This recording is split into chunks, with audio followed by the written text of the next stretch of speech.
Sorry.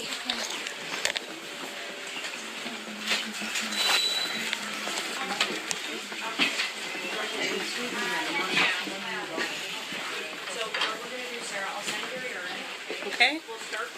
So, I'm a neurosurgeon from England, working here with St Michael's team, so I'm the on-call neurosurgeon. And what have you been told so far?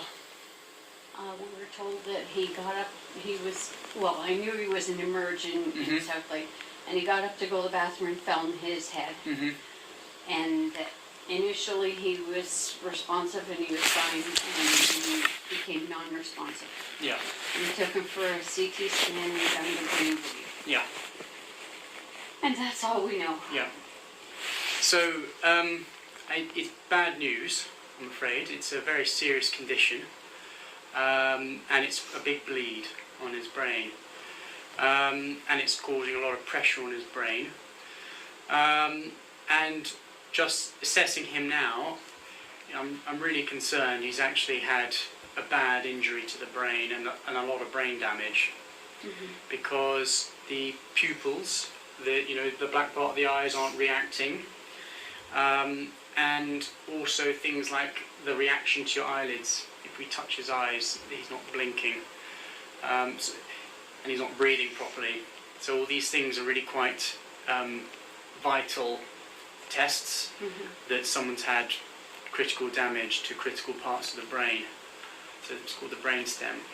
So I'm so sorry to be giving you all these details, but it's I think it's important. I can't shy away from that. And essentially we have to ask ourselves, is there anything we can do about this? And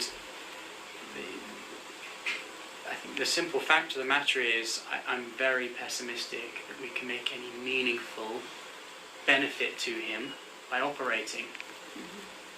It's a massive operation, it's a big operation, removing a big piece of bone, taking that blood away.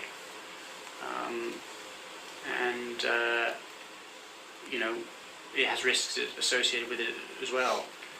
And we're happy to do that, we can do it, but we want to do it if there's actually a chance it's going to allow him to recover to where he was, or to like a meaningful quality of life. And I'm just concerned that actually if we operate, we're more likely to keep him alive, but actually in a coma, or with major disability. So, for example, not being able to breathe for himself. He's had a medication that we call mannitol, which is quite good at very rapidly bringing the pressure down. It's not a cure, but it can just sort of bring the pressure down quite rapidly. And we've given that, and if a patient suddenly gets a bit better after having that pressure brought down by the medicine, then we know that the brain's not being destroyed underneath, it's just being damaged by the pressure. Right. And that's the time where, we spring into action, we take the bone off and we take the blood out, because we know that the brain hasn't been permanently damaged. If we don't see any improvement, then that means, the pressure's come down, but actually underneath the brain isn't doing anything. So he's had some of that, and at the moment I've not seen any improvement. So I think we take him for a scan to see if it's really progressed even further, because the scan looked bad in the other hospital. And if he's not got any better, and if the scan's even worse, then I really think it's not the right thing to do to operate.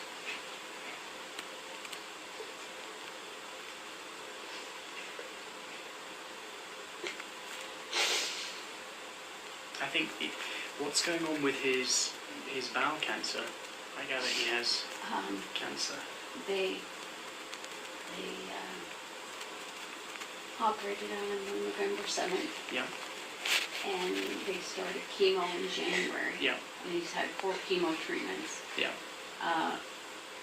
He actually passed out when he went to the oncologist yesterday. Yeah. And she said that there would be no more chemo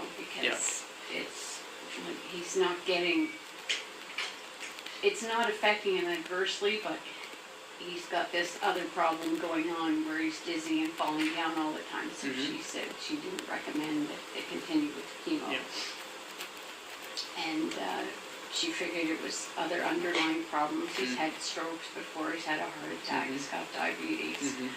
And the doctor in ER, like she sent us to ER, and he agreed that it was probably because of the underlying problems.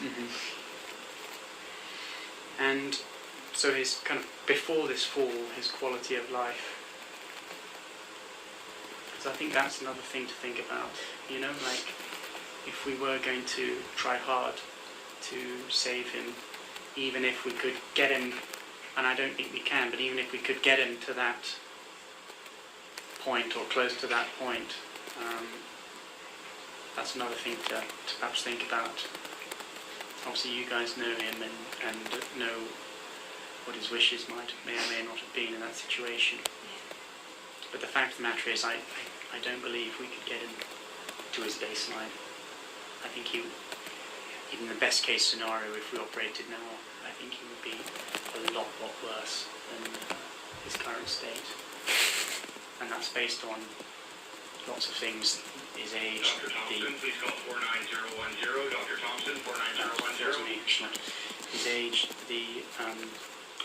all the other problems he's had, cancer, strokes, diabetes, they're serious problems and they kind of layer up the negative effects of this kind of head injury. Yeah, and he's had a head injury before. He had brain surgery. I saw he had a little burr hole. Yeah, he's got burr holes, both sides. He had a brain injury then, and he was in the coma for, what did he say, 6 months? I can't remember. Anyway, came back from that, but obviously he was only 17 years old. Yeah. So. Our ability to kind of recover after head injury is a lot less as we get older. Yeah. And with every little thing that's happened over the last few years, he's not come back to where he started. It's a little bit less every time. Yeah. Had they told you what they thought his prognosis was with the cancer? No, the oncologist said to him yesterday that, you know, they might have gotten it all. Like it was outside the margins of the bowel, that's why he was having chemo. Yeah. And she said 4 sessions may be enough. She said we could have got it already, but there's no way of knowing. You just have to take it as it comes. Yeah.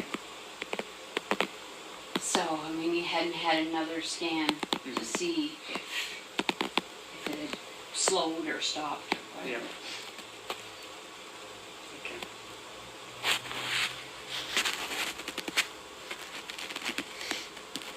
Alrighty, so I think we will take him to the scanner now. If we see significant improvement, then perhaps we have a slightly, we have a slightly different conversation. If his pupils were to start reacting and start breathing, then maybe it is the right thing to try. His pupils? Yeah, because the previous brain surgery, his pupils aren't the same. One Different dilates size. more than the other. Yeah. But they're not normally big all the time. And then if it's if he's not improving and his scan's worse, then I think we would normally just take him up to the intensive care department because he's obviously just landed with us, and we'd want to just kind of keep him settled on the breathing machine. And we can have another chat with you and explain what's going on and things. I'm terribly sorry. I know this is not a conversation you have with us. Do you need me to explain anything about what I've said at the moment? When will you know when that medicine takes particular effect? Well, I think it would have had an effect. So it's almost by now. immediately then? But it's been a little bit of extra time since I've been talking with you, so I can go and check again. But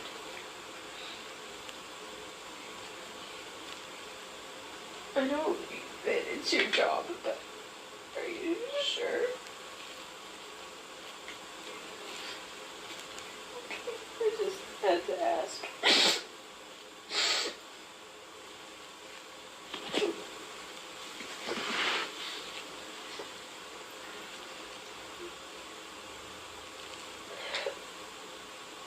Okay, so you're welcome to stay here a little bit longer, or I can take you back round.